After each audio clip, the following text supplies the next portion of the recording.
اللہ رب العزت نے حضرت موسیٰ علیہ السلام کو 30 دن کی عبادت کے لیے منتخب فرمایا، کوہ طور پر ان کو یاد فرمایا کہ 30 دن آپ میری عبادت کریں بیٹھ کر۔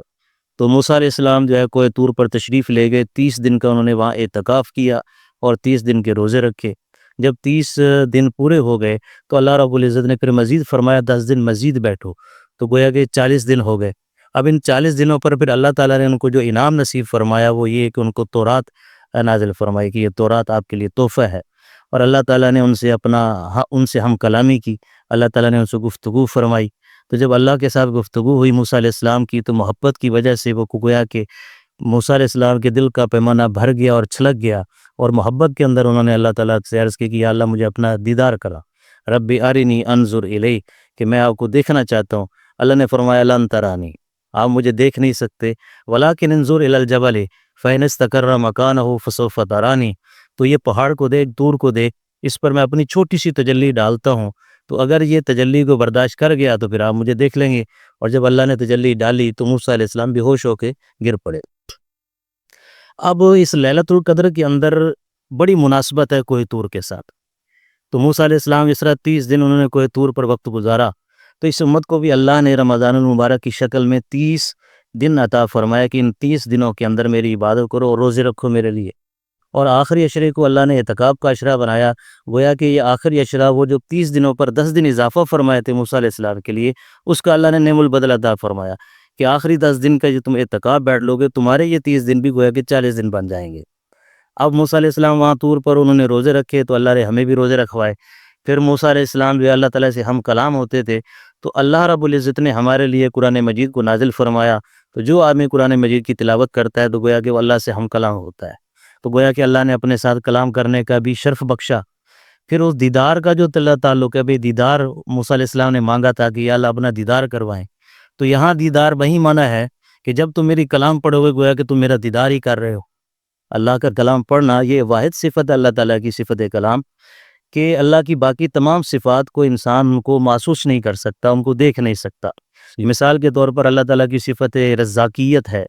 تو ہمیں جو رزق نظر آتا ہے وہ رزق نظر آتا ہے یا مرزوق نظر آتا ہے، یعنی جو اللہ کا جو رزق ہے، مال و دولت ہے، تجارت ہے، جانور ہے، یہ نظر آتا ہے، یا مرزوق جس کو وہ رزق دیا جاتا ہے وہ نظر آتا ہے، لیکن صفت رزاقیت ہمیں نظر نہیں آتی۔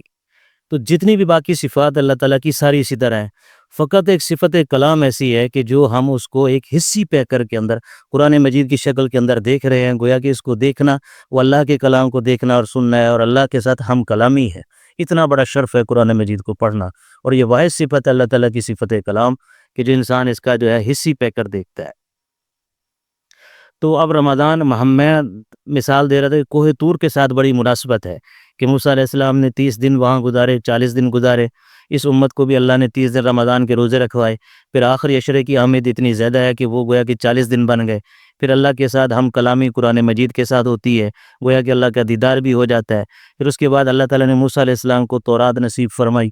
ایسی ہوا نا جی۔ تو وہاں ایک یہ بات بھی ذہن میں رکھیں کہ وہاں اللہ تعالیٰ نے جب اپنی تجلی ڈالی تو وہ تجلی تھی عظمت کی اور ہیبت کی۔ وہ تجلی کیا تھی؟ عظمت کی اور ہیبت کی۔ تو جس عظمت و ہیبت کی وجہ سے پہاڑ ریزہ ریزہ ہو گیا، تو اللہ نے اس تجلی کے بدلے میں مسلمانوں کے اندر بھی جس کسی کو شب قدر نصیب ہوتی ہے، گویا اس کو بھی اللہ تعالیٰ تجلی نصیب فرماتے ہیں۔ وہ طور والی سے بڑھ کر ہے، اس تجلی کے اندر ہیبت تھی، اور اس تجلی کے اندر اللہ کی طرف سے جو ہے روحانیت ہوتی ہے، اطمینان ہوتا ہے، سکون ہوتا ہے۔ اللہ فرماتے ہیں نا کہ جی من کل امر سلام، ہر معاملہ اس کے اندر اترتا ہے اور وہ سلامتی والا ہے۔ یہی وہ تجلی ہے کہ جن لوگوں کو شب قدر ملتی ہے وہ بتاتے ہیں کہ اس رات کے اندر ایک ایسی ٹھنڈک انسان کے دل میں اترتی ہے کہ جس کو انسان لفظوں میں بیان نہیں کر سکتا، طمانیت، اطمینان اور ٹھنڈک نصیب ہوتی ہے، اور یہ سلامتی والی ٹھنڈک ہے۔ گویا کہ یہ تجلی سلامتی والی ہے، تو تجلی بھی نصیب ہو گئی۔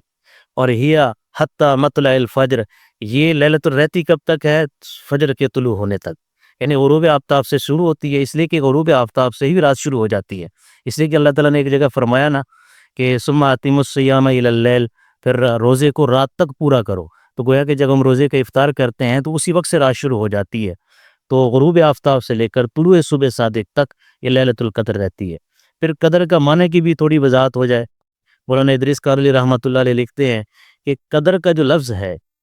یہ دال کے زبر کے ساتھ بھی ہم پڑھ سکتے ہیں اور دال کی جزم یعنی سکون کے ساتھ بھی پڑھ سکتے ہیں، قدرن بھی پڑھا جا سکتا ہے اس کو، اور قدر دال کے زبر کے ساتھ، اسے فتح کہتے ہیں، دال کے زبر کے ساتھ بھی اس کو پڑھ سکتے ہیں، دونوں کا معنی ایک ہی ہے، قدر پڑھیں یا قدرن پڑھیں، فرق صرف اتنا ہے قدر کی شکل میں یہ اسم ہے اور قدرن کی شکل میں یہ مصدر ہے، معنی ایک ہی ہے، عزت اور شرف۔ تو عزت اور شرف اس طرح ہے کہ چونکہ اس رات کے اندر اللہ نے قرآن مجید کو نازل فرمایا تو عزت اور شرف کی رات تو ہوئی، اور پھر فرشتوں کا اترنا، پھر جس نبی پر اللہ نے اس قرآن مجید کو اتارا وہ عزت اور شرف والا، پھر جس امت کے لیے اللہ نے اس کو نازل فرمایا وہ امت بھی جو ہے وہ فضل اور کرم والی ہے۔ شاید یہی وجہ ہے کہ اس صورت کے اندر آپ دیکھیں قدر کا لفظ اللہ نے 3 دفعہ استعمال فرمایا، انا انزلناہ فی لیلۃ القدر وما ادراک ما لیلۃ القدر، دوسرا 2 ہو گیا، پھر لیلۃ القدر خیر من الف شہر، تو پہلا قدر اللہ رب العزت کی عظمت، شان اور جلالت، پھر دوسرا قدر کہ حضور نبی کریم صلی اللہ علیہ وسلم عظمت اور شان والے، پھر تیسرا قدر کہ یہ امت شان والی، تو یہ بھی اس کی جو اہمیت کی طرف اشارہ کرتی ہے کہ اتنی بڑی رات ہے۔